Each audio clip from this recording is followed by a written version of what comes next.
Hello, everybody, and welcome to Multifamily Talks Live.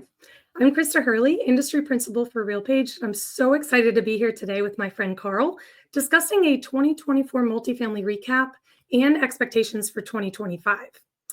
Multifamily Talks Live is a live video series you can expect monthly, talking about all things multifamily here on LinkedIn. Think live, candid conversations in more bite-sized format. If you can't tune in, no worries. You can watch or listen to the replay using the link below or wherever you listen to your podcasts. Make sure to follow us on LinkedIn so you don't miss out on any new conversations. Hi, Carl. Welcome. I'm sure many of our listeners already know you, but maybe you could share a little bit about yourself. Yeah, absolutely. Well, thank you all for inviting me to the discussion today. As Krista mentioned, I'm Carl Whitaker, Chief Economist here at RealPage, and happen to lead a really wonderful team of analysts and economists who I like to think have a pretty good pulse on the state of the multifamily market, how the economics of just the broader national economy are filtering into multifamily demand, occupancy, et cetera. And we're going to get a little bit into that this afternoon, but really excited to be here. Awesome. Yeah, we're mostly going to be talking about 2025, but I do have a couple of questions about 2024. And to kick it off, I would love to know, what was your favorite part of 2024, work-wise, of course? Favorite part work-wise? Okay. I think a highlight for me, and this is true most years, but I think a highlight for me was actually our real world session out in Las Vegas. You know, that's our Mine company-wide too. conference. Yeah, I pulled So up a picture that's of yours that.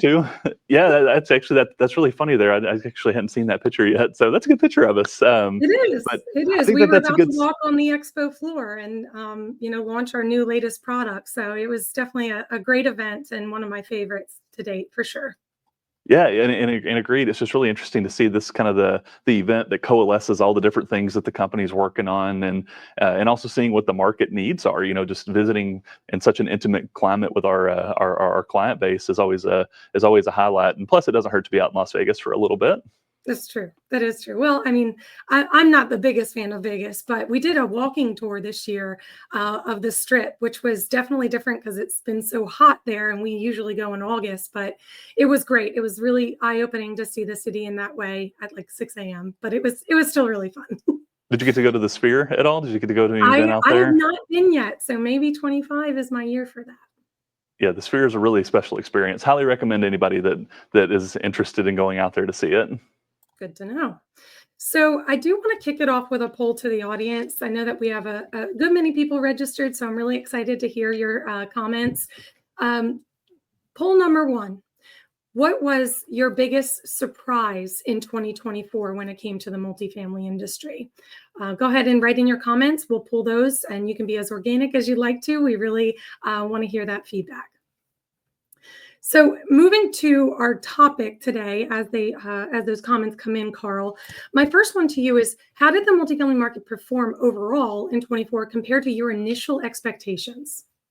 Yeah, I'm glad you asked. And before I dive in, really excited to hear what people say on that 2024 poll. So please submit those questions because we always like seeing what the audience thinks. But to answer your question, Krista, I think the biggest takeaway we saw in 2024 was that, generally speaking, and this isn't to toot our own horn, but generally speaking, our expectations at the beginning of the year were more or less in line with what materialized. And what I mean by that is we knew that supply was going to be a big factor on rents and occupancy.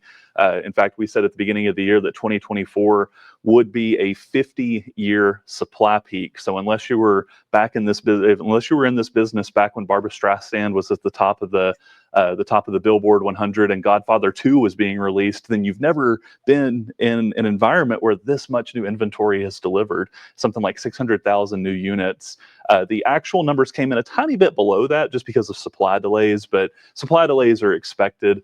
We did see that nevertheless, 2024 was that 50-year peak. So I think we hit that part of the market pretty well.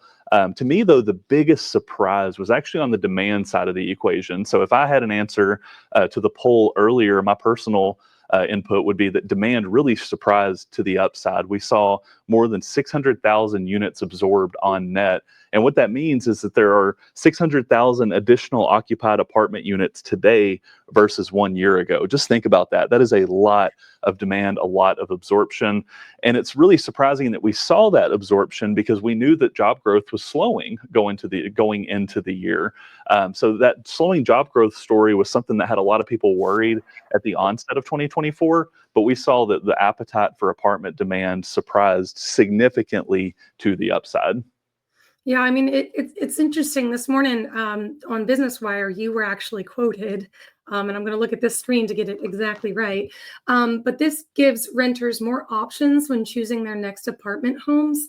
That's one of the things that kind of enters into my world, right? You're on the market side, definitely looking at that higher level influence. But when you look at the technology side, you really need to make yourself stand out to those renters, and make sure that the technology that you're using can enable those teams, those site teams that may be enduring that job growth issue in terms of lower staff issues that they're seeing on the site level. So definitely a connection there, and I love that quote that happened this morning. It's kind of a recap of what we're going to be talking about. Of course, we're going to go a little bit deeper in those layers and those questions with you, Carl, but definitely an interesting take on that.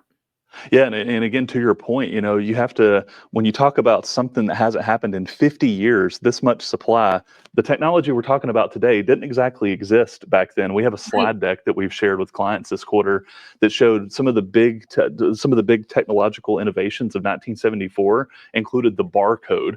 Like the first barcode was scanned. You're talking about a very different environment.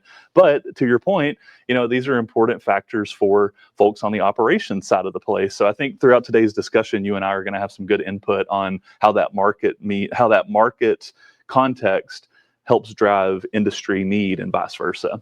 Yeah, and yeah, definitely. So we're having a little bit of a shy crowd today. I'm not seeing any comments coming through, which is okay. It's Monday at 3 p.m. Eastern. Right, they're trying to end the day and also get ready for Christmas. Clearly, I am getting there already. So on to our next topic. I mean, you definitely said on the surprise side of that job growth. But on to our next topic of what can we look ahead for 2025? So we're going to do another poll. Maybe this one is going to tickle the audience's fancy here. But 2023 was the year of modernization. 2024 was the year of supply. What do you think the year of 2025 will be? Feel free to just say the year of the blank, whatever word you want to insert in terms of multifamily. Please, we love the feedback. We want to engage with you as we're having this great conversation together. And I'd love to pull you in and see that. So back to you, Carl. Yeah, think of this poll question as almost like the Chinese zodiac, the year of the dragon or the year of the horse, and those years generally accompany some theme with it. And we want to get your input on here that looks at what are those themes you think are going to characterize the 2025 landscape. And I mean, at this point, if you don't have a good guess, then you're maybe already falling behind because we're 15 days out from 2025 kicking off, which is pretty wild to say. Yes, that is absolutely crazy. I know because we talked about 2024 being the year of the resident, maybe the year of AI. So really looking at that 2025, I know those trends will carry into it, but really interested to hear our audience's perspective there. But Carl, when it comes to 2025, what are the key trends you foresee in multifamily that for this market and what we're going to see in 25? Yeah, for sure. I think there's a few narratives that are going to carry forward from 2024 into 2025. For instance, big year of supply. I think some folks that have been saying, okay, 2024 was the peak. We're going to see the backside of that mountain on a graph start to emerge. Well, not necessarily. In fact, we think that 2025 is going to see about 500,000 units deliver, which isn't that far off of the 2024 pace. So I think supply is something that's actually going to stay pretty consistent. I would also even offer that demand is something that we think is going to remain pretty consistent, which is, again, good news because that demand will be there to match the supply levels. I think 2025, a few potential surprises that we could see. This was a big year for resident retention. We saw that resident retention was up pretty significantly. I think there may be some questions as to how stable that can be carrying forward into the next 12 months, simply because you had a lot of leases signed this year that were signed with a concession being offered, whether it be first move in at a stabilized property or a lease up concession. With those concessions burning off, that could result in some more turnover. I don't think that will be a significant trend, but I could see that emerging as a potential talking point. Another thing too that I think we're going to see in 2025, and I think a lot of folks are going to be happy to see this, is some returning investment activity. Now, the past couple years, the appetite for investing has been there, but the economics haven't necessarily made sense, whether it be interest rate pressures, kind of this unknown of how the market would absorb a 50-year peak in new supply.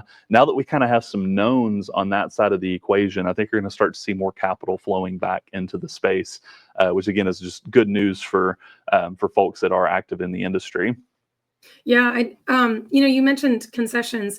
I do foresee it to slightly still be the same, right? Like you mentioned, with the same amount of units coming online, or the delta being that 100,000 units or whatever you just mentioned. But curious about those lower markets. Like Greenville, South Carolina is still growing. Mhm. This is where I reside, but we still have apartments popping up everywhere, and we still have a supply issue when it comes to that. So can you talk about a layer deeper into those markets and what that would mean for us?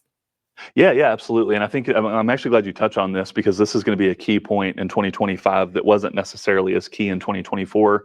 And that's simply that at the start of 2024, there was basically no market that had hit peak supply.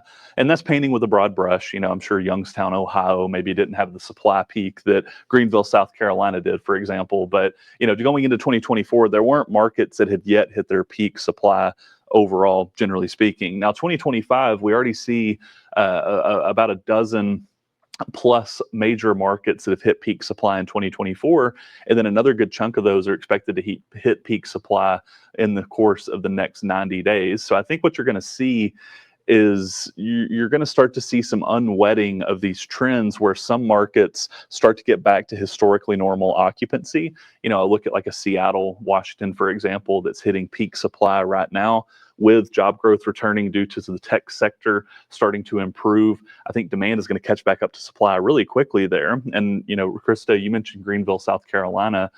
Greenville, South Carolina is a good example of a market that's consistently getting a lot of inventory. The demand there is there to meet that inventory, but it's just going to take longer for that supply trend to burn off than, say, Seattle or a Las Vegas, Nevada, for example. So long story short here, I think you're going to see some markets that continue to trail the national average, continue to struggle to get back to their long-term average occupancy, i.e. higher supply parts of the country. Lower supply parts of the country, meanwhile, are probably going to jump ahead of long-term occupancy, if not already having done such. There's a number of markets across the nation that have already got back to, call it that 2019 level of occupancy, which is kind of the long-term equilibrium at which those markets tend to operate. Yeah, and I think overall, it still is very true that 2024 being the year of the resident, you still need to focus on that experience that they're having within your communities, regardless of the area that you live in. And if you have multiple options or not, you still are seeking that same experience, moving from brand to brand, if you will.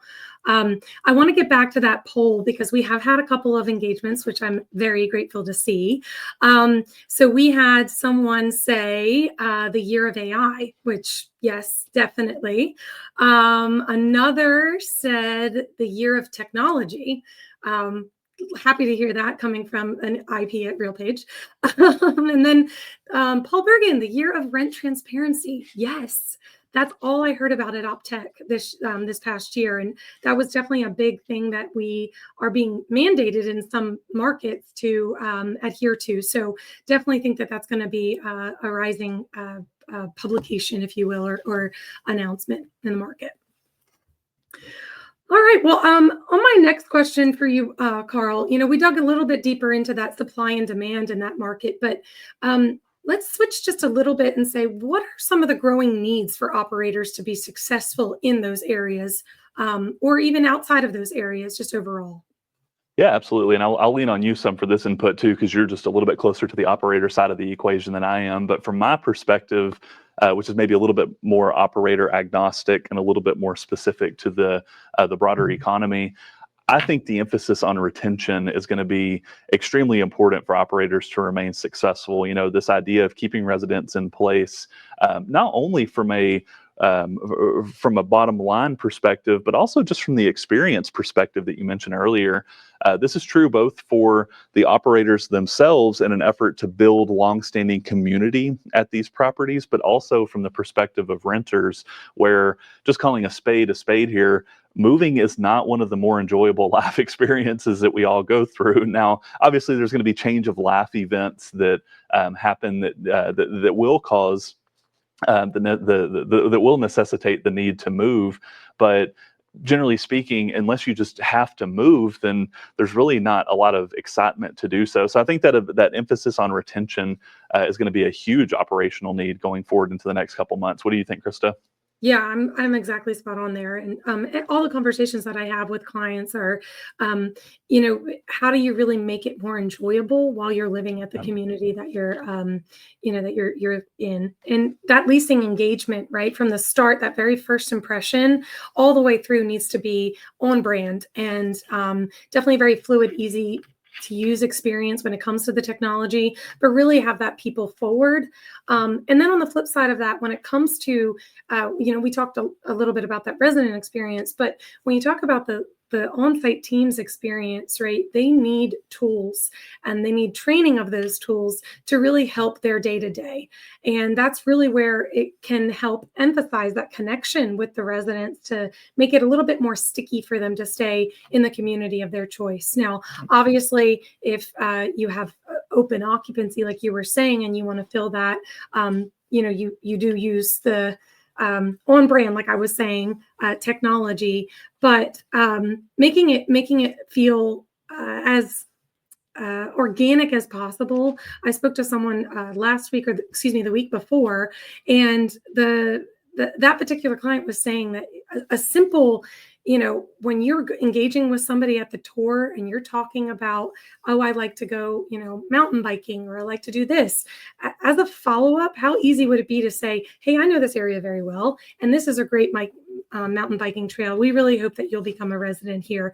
I mean, something as simple as that. AI can do it for you, but really having that human-like element, and to make that a more enjoyable place to live. Again, that's as simple as it gets. And you actually touch on something there, Krista, too, that I think is important to mention. We're talking about retention. I didn't mean to rhyme there between mention and retention, but we're talking about retention for that first talking point. But there's also the operational need on the front door side of the equation. And I think that accompanied, or with that, is accompanied this need for understanding where your marketing dollars are going, and understanding, are these marketing dollars being spent on the best and highest uses to bring that traffic to your property, which really goes hand in hand with the supply story. We talk about all this demand that's out in the market, and I had this conversation with operators pretty frequently over the past couple months.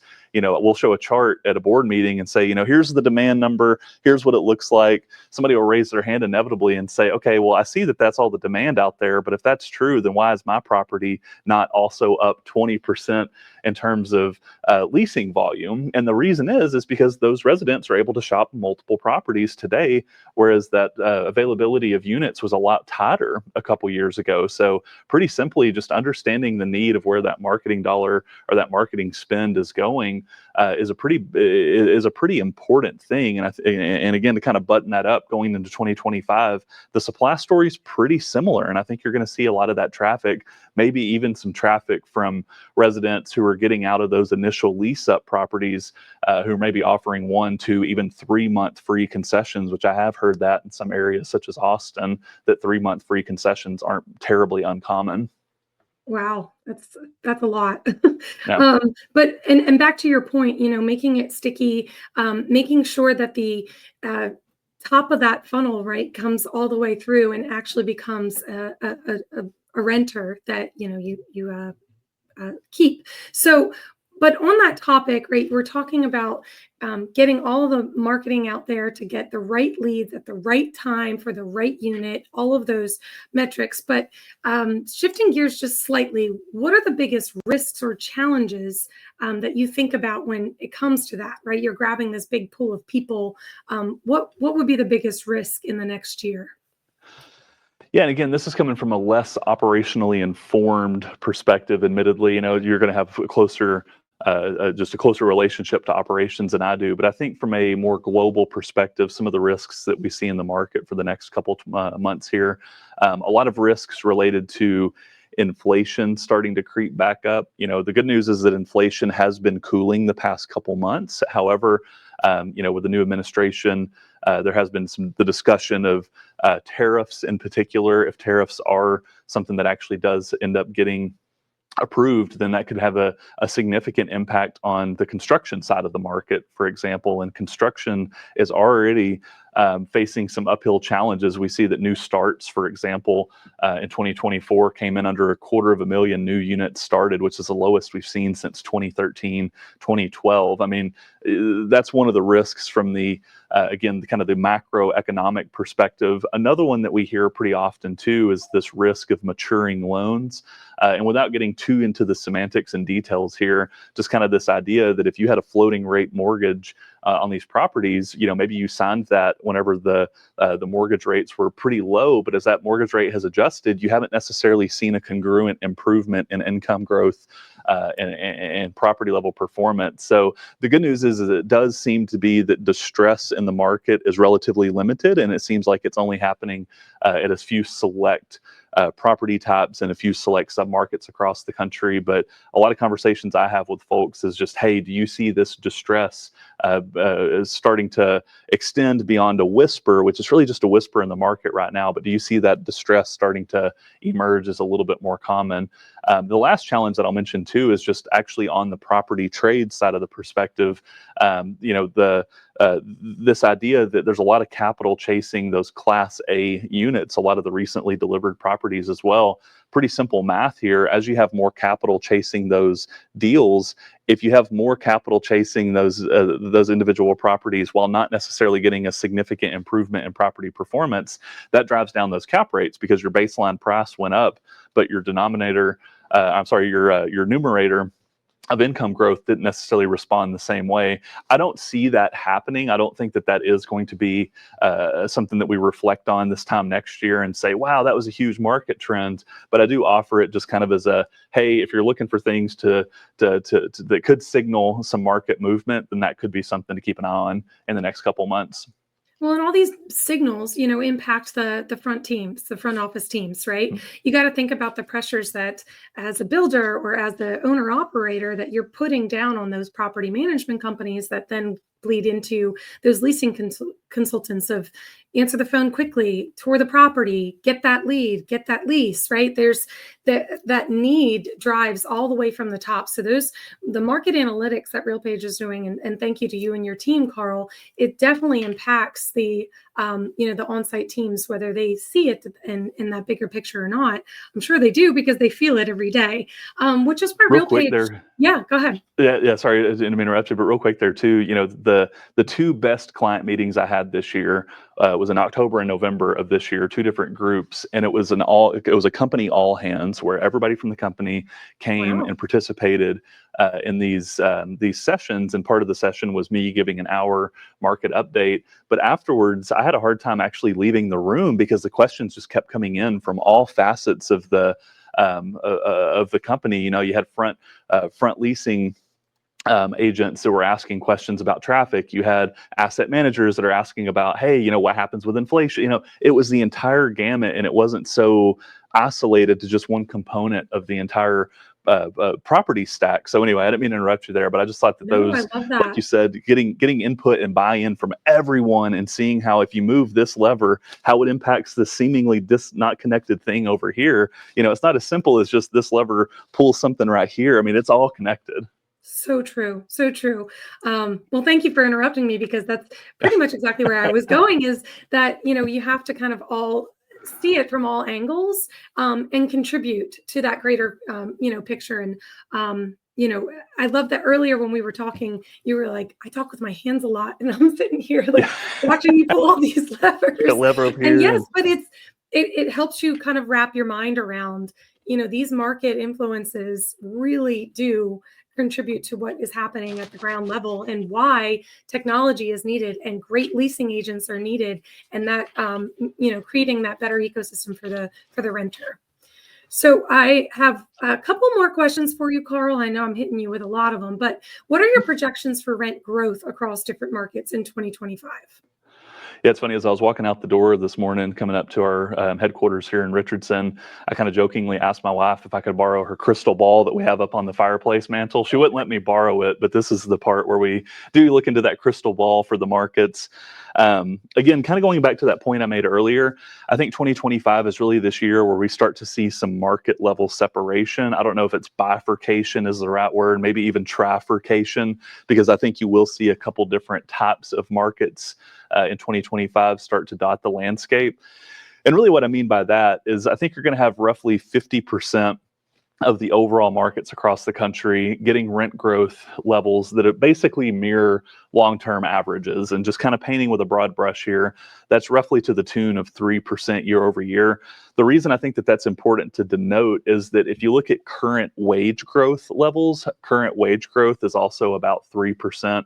According to some of the resources that like the Atlanta Federal Reserve puts out, for example. So that fact that rents and wage growth tend to move pretty congruent with each other, I think that that characterizes about 50% of the markets. If you're looking for some individual metros by name, I think that that could be areas like Seattle, San Francisco, Newark, Jersey City, just across the river from Manhattan there.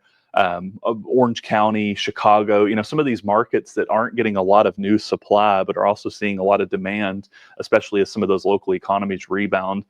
I think you have a group of Midwest markets that'll also end up getting about that same level of growth. So call it 50% of the country is at roughly 3%. I think you're going to have another set of markets, probably call it 1/3 of the rest of the country, where rents are up maybe 1 to 2%. These are going to be areas that have strong demand, but supply is probably robust enough to kind of level off those rent growth rates. I don't necessarily see any markets there that jump out that aren't necessarily currently in that group of metros. DFW, for example, maybe Orlando and Jacksonville. Las Vegas could be a dark horse for that particular example. Houston, maybe another good instance. And then finally, I do think you're going to see the markets where the most supply is continuing to deliver. This would be Nashville, Charlotte, Tampa, Phoenix, Austin. Think those smile states. I think this is where you'll see rents. If you're getting anything more than 0% rent growth in some of those markets, then I might be a little bit surprised. And again, the part of this that really makes my job seem a lot harder than it really is, but my job's pretty simple, which is really just kind of commenting on the balance between supply and demand. And rents really are just a function of those two inputs and those two inputs alone. So when looking at the 2025 outlook, I think that balance between supply and demand is really what characterizes the market level. Yeah, absolutely. And you said something there that kind of tied into our renter study that we did in 2024, where they want to live where they want to live, and they're almost willing to pay a premium for location as well as other amenities of the community that they're going to live in. So these markets, we're kind of feeding that as the renters know exactly what they want, and we're delivering that from a location standpoint. And sometimes you don't have a choice, right? I need to live near my child, and they go to school here, or I have to go into the office. RealPage gives me the luxury that I work from Greenville, South Carolina, but some folks are having to return to the office, so that's another thing that in those metro areas, like you said, may bump that up just a smidge. Yep, absolutely. Market really matters. Real estate is local. For sure, for sure. So I think that the comments that we have been getting is absolutely amazing. Resident screening has never been more crucial is one of them. When we were talking about risk earlier, that's a point that from an operator side, we think about, right? We think about the amount of marketing that we're putting out there and the amount of RealPage loves to coin the bad actors that are entering into that ecosystem. In those metro areas, like you were mentioning, Atlanta, it's a really, really big problem as well. So technology bleeding into that risk and on a different, angle of that risk. Yeah, absolutely. Sorry, I'm just reading through the comments. I'm trying to get some that I want to make sure that we talk about. The year of stabilized properties, asset management. And then one last comment, if companies start publishing all-in rents, how will that affect data firms and operators when doing year-over-year and neighborhood comps, especially compared to those not posting all-in rents? That's a good Yeah, question. that's a good question. Yeah, I don't know that I don't know that I feel strongly one way or the other. Do you have any input there, Krista? That's a good No, question, but though. we'll definitely get an expert within RealPage to answer you, Paul. That's a really great one to pose. Yeah. Maybe others can, add comments after the fact. But, I love having our talks, Carl. It really does kind of connect the two worlds that you and I live in terms of, helping from a technology of our operators and then you from the market intelligence side. So I do want to thank you so much for coming. And if you have any ending comments or any last statements that you want to give.